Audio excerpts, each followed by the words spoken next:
All right, it's good to see everyone. I first want to start out by giving a shout out to our staff that helped set up training camp. There's a lot of time and effort that goes into that, not only just to make everything functional for our team to practice, but also to set up a great experience for our fans who were excited to get on campus here and feel their energy and passion for this team.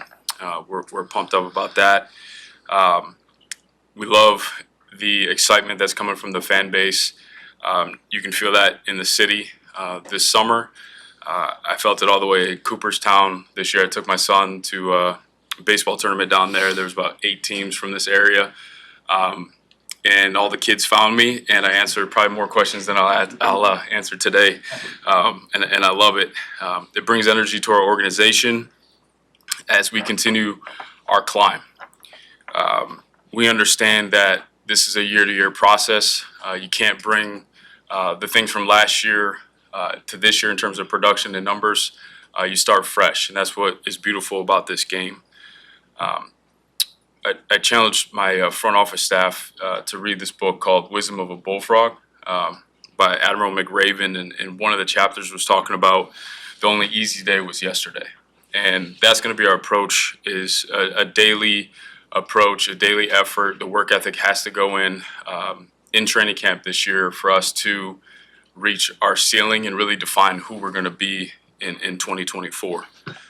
The chapter also talks about like the character of the people that are leaders in that space, and it talks about passion and stamina to do it over and over and over again, the resilience, coachability, grit.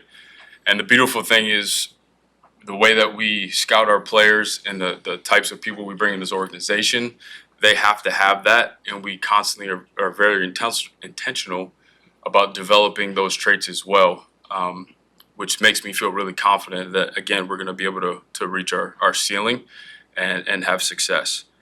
Some of the topics I want to hit on, rookies, excited to have all the rookies here for the first practice tomorrow.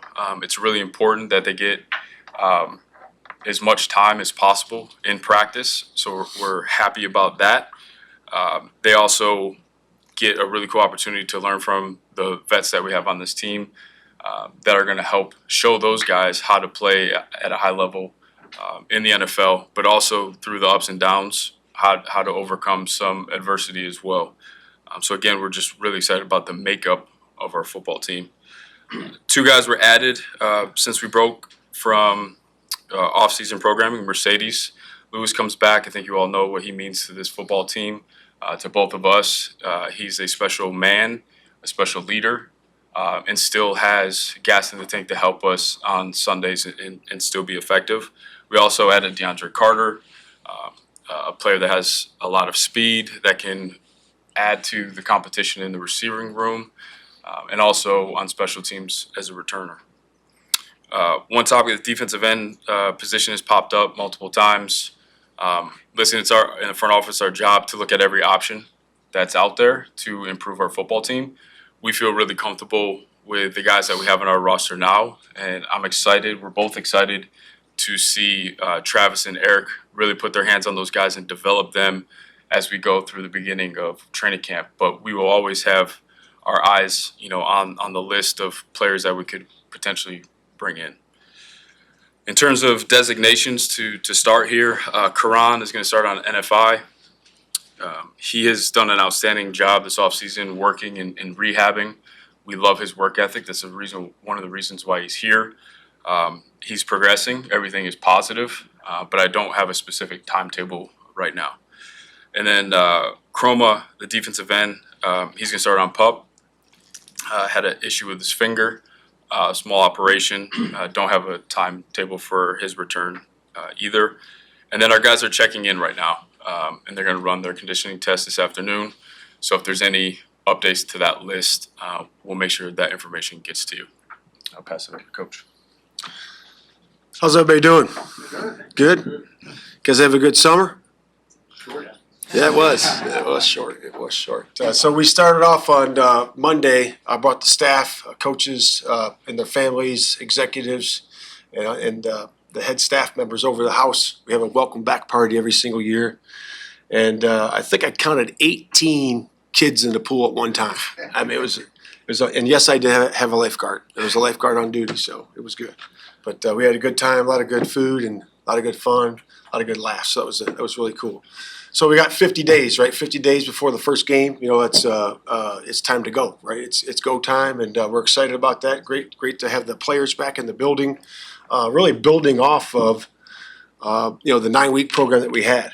So it was the whole mind, body, spirit. We're trying to really do a great job of building those guys up, and then we really challenged the guys in the summer to level up. To really level up in their conditioning, level up in their mental aspect of the game, knowing the scheme, studying, and being on it. So those all lead to execution. And that's really what we were doing there. And the guys, we'll see today. We'll put them in the bod pod. We'll put them in, see where their body comps are. A lot of good reports so far in terms of the weights. And then we'll do our conditioning test today as well. We'll be able to see where they are from there. And then I have my team meeting today at 2:00. And really the message for those guys is going to be, leading from the front. We want guys to lead from the front. It doesn't matter what the age is, what you are in your position, your unit, the team. We're going to give you the keys to drive the car and lead from the front. That's going to be the main message today with those guys, and I'll get in more depth with those guys as we go. We have a really good mix of youth, and experience throughout the whole football team. But what we do have throughout the entire team is high character. We have a high character football team, and we're excited about getting the continuity of the offense, defense, special teams together during this camp. And that's a big piece of that. That's really, investing, right? We're going to invest. Those guys have to invest a lot. We have a lot of work to do. We have to grow as a football team, and then ultimately we're going to improve. We have to be, it's going to have some really good elite competition. Just talk about that in terms of the in position, right? At the running back spot, at the offensive line spot, at the receiver spot. Every spot on the football team is going to have that, and it's really because we've acquired and drafted well over the last few years. And our roster is better now, so there's more competition. And we welcome that. And we have to evaluate the number as coaches, right? Don't look at the person, the personality. Look at what he's doing on the grass. And that to me is going to be so important, how we evaluate that and really get our depth set. Because we know we're going to need everybody on the roster during the course of the year. We got to develop those guys as we go. That's really it in terms of that. We'll open to questions from there. Ryan, what is training camp like for you as far as part of your process? You built the team. You know a lot of these guys. A lot of them, there's plenty of film or NFL experience. Yep. Is this kind of testing your theory as far as what will fit together or how good the roster is? Yeah, we're just constantly evaluating. You really have that kind of 53-man roster in your mind. You're looking at certain competition to see where, it's tight or not. The biggest thing during training camp is just the health, managing healthy guys that are there if you need to bring anyone in. And really just watching that competition. That's what it comes down to. I don't know if I answered your question. Right, extending off that, what's your process of sort of identifying the big picture goals for this team while also kind of being aware of where they're at right now? Say that one more time. Just what's your process of identifying kind of the big picture team goals for this team in this season while also staying kind of conscious of where the team is at right now at the starting gate? Yeah, we're constantly kind of going back and forth, like short-term thinking and long-term.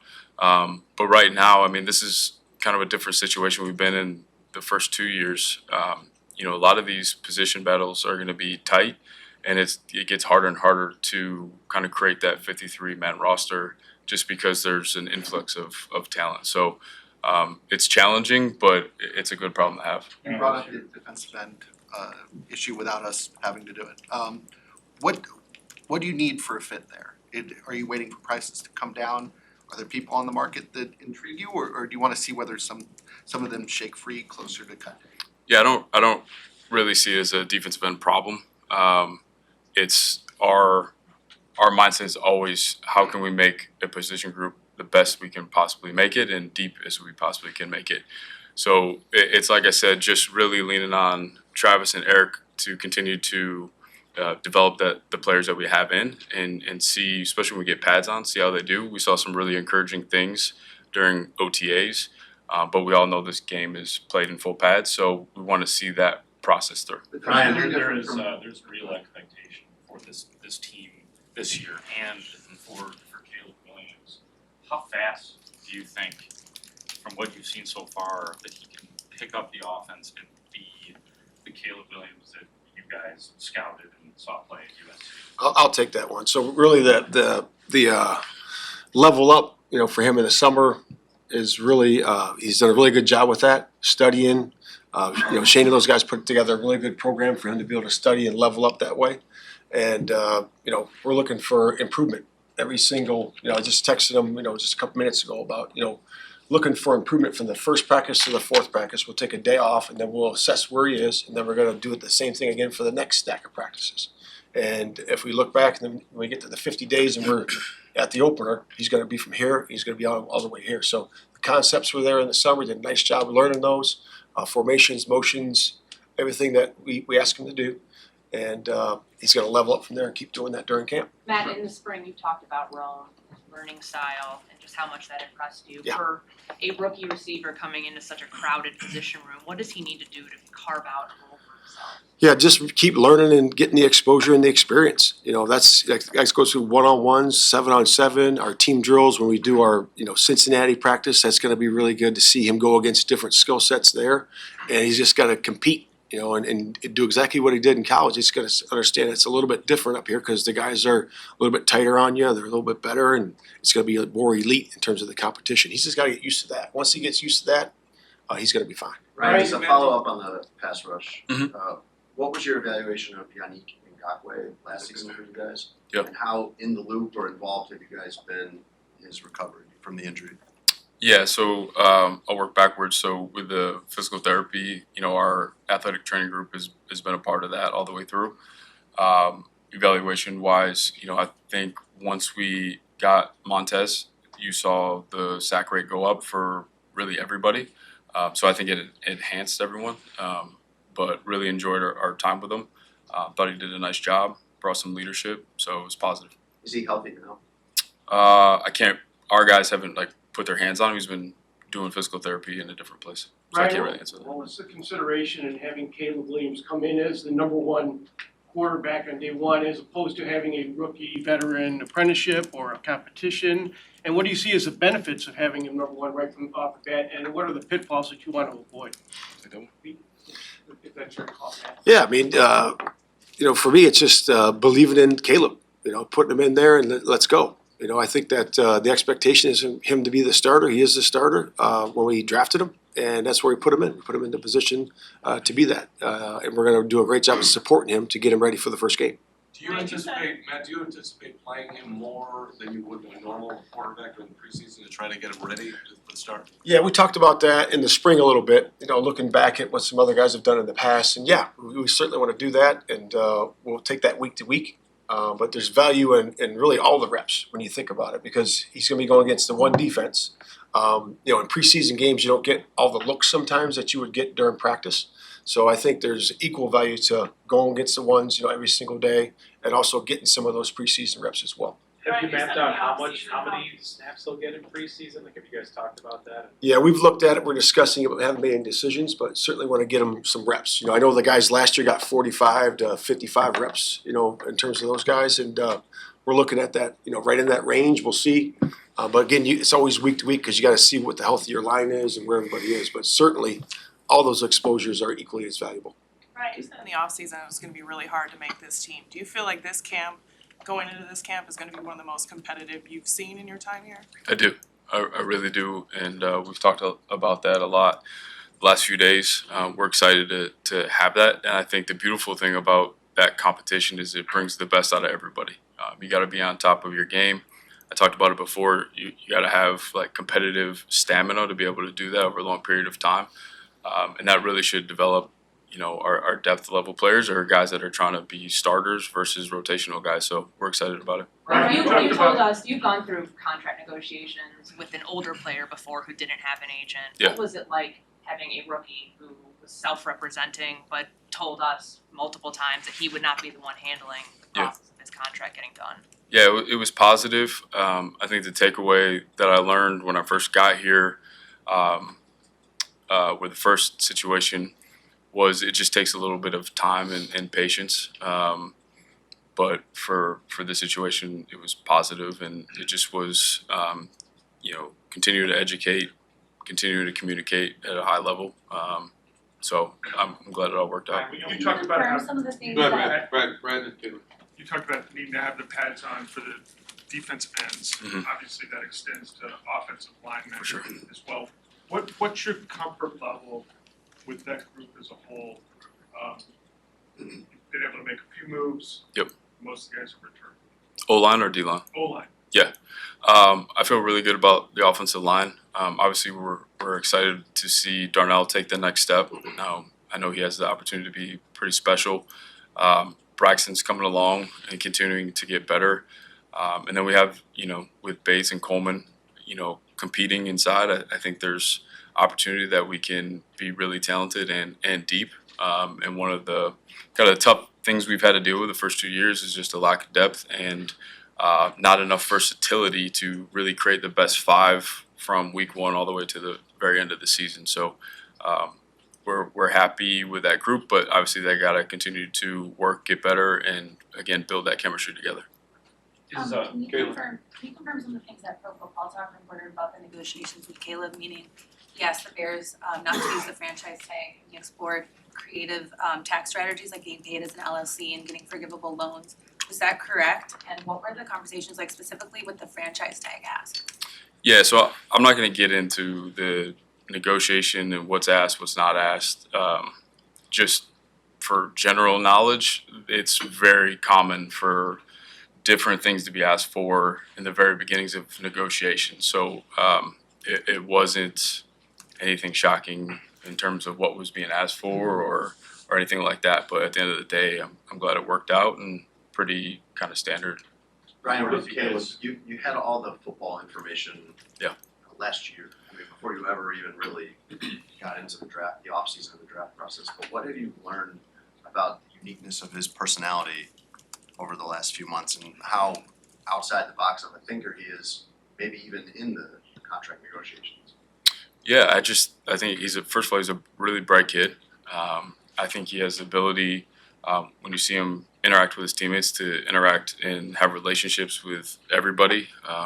Very mature in the way he approaches things. I would say the thing that stands out the most that gets everyone excited is, well, actually two things. His passion for the game and his work ethic is outstanding. The kid's a grinder and wants to be great, but it's always nice to see the work ethic match the desire to be great. Two more. Pat and Chris. What would you consider a successful season? It's hard to define. I like that we start training camp and have the ability to define that in terms of what our ceiling is. Like I said in the opener, we're going to just take a daily approach and get better and better. I just want to continue to improve. Our goal, never backed away from it. Our goal is always to win a Super Bowl and to take the division. And I feel like we're continuing to get closer and closer to that. So I'm excited to find out what that ceiling is. Right. For a lot of teams with these rookie quarterbacks, you hear about the process of preaching patience and understanding kind of this development part. With Caleb obviously stepping in as a number one right away, how would you kind of define your expectations and hopes for him as a rookie this year? Yeah, it's really just to maximize his ability. I think I want to see, and we've talked about this, just leaning on the talent around him as well. I think it's got to be comforting to know like you don't have to do everything on your own. Which makes it a pretty good situation for a young quarterback. And really just there's going to be adversity. And I just want to see him lean on all of us to get through those moments. And then when it's, you're clicking and in the zone, that those high moments are high, and we just continue to learn and continue to get better every single week and every day. Congrats, you finished the video. If you want to build on that success, download the NBC Sports Chicago app. It's got highlights, exclusive insights, and push alerts tailored to you. Everything you need to be a real Chicago sports fan. Download it now.